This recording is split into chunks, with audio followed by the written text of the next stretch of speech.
Assalamualaikum Pak Ustadz, saya mau bertanya tentang teman saya.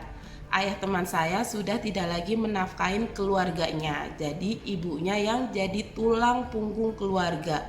Parahnya nih, ayahnya selingkuh dan sudah diketahui sama ibunya. Namun ibunya enggan berpisah karena takut hidup sendiri. Padahal hampir setiap hari mereka bertengkar. Jadi Pak Ustadz, apakah benar mempertahankan hubungan pernikahan yang sudah tidak layak dipertahankan lagi? Terima kasih.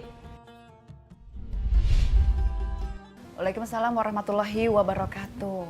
Wah, ini nih saatnya curhatan itu kadang-kadang mereka yang mengalami atau dia yang mengalami, tapi kita sendiri yang gemes. Karena gini, udah jelas nih, misalnya si suami ini selingkuh gitu, udah terbukti lah, tapi tetap aja masih bertahan karena cinta, Ustaz.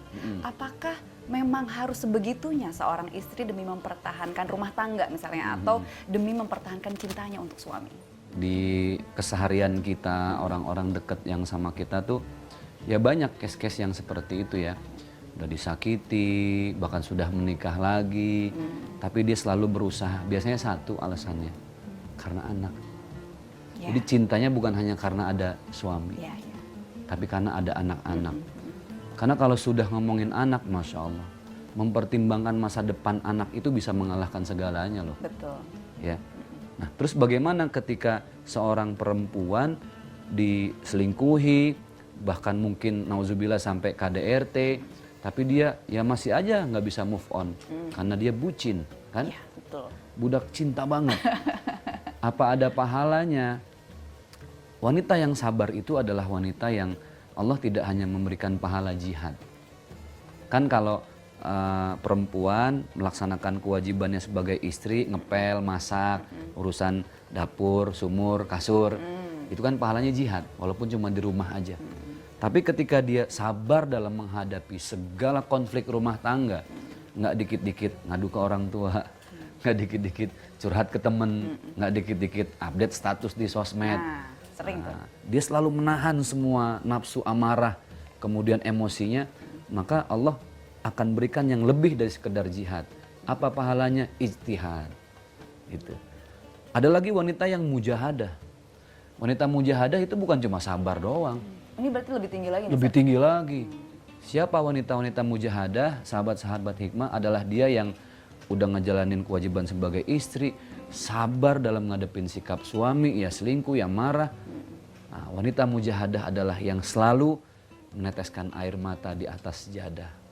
Karena dia sudah bingung mau cerita ke siapa, dia curahkan semuanya hanya kepada Allah. Dia nggak mau aib keluarganya sampai keluar. Betul. Mana-mana. Dia pertahankan rumah tangganya, dia tahan segala emosinya karena dia yakin Allah itu punya sesuatu yang jauh lebih indah ketika dia nanti kembali kepada Allah.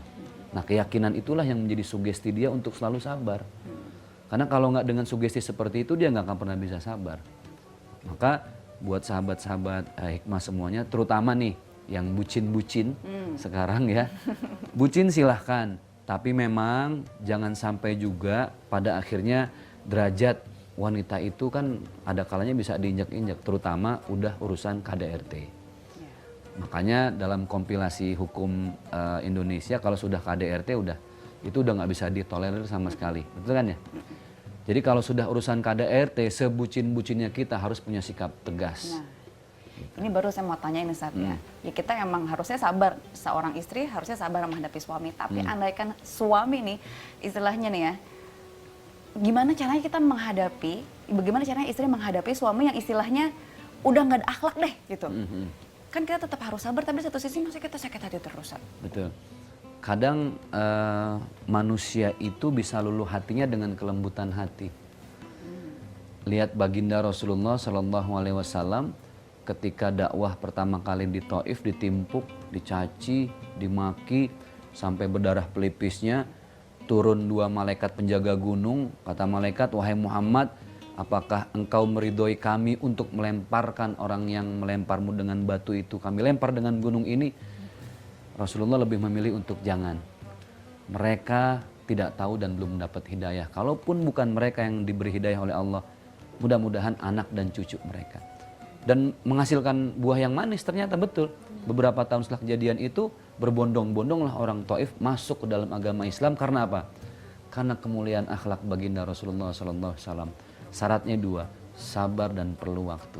Buah manis dari kesabaran itu insya Allah pasti ada. Kalau nggak di dunia mungkin di akhirat kali ya, Ustaz, Di ya? akhirat, betul. Pasti Bonusnya akan nanti. diganjar. Nah itu dia. Nah tadi kan saya udah ngomong tuh soal anak itu seringkali menjadi alasan utama untuk mempertahankan, untuk merelakan diri kita tersakiti gitu. Nah berikutnya kita akan bahas cinta terhadap anak ini juga cinta yang bisa membutakan orang tua gitu kan. Seperti apa ceritanya kita akan bahas usai jeda.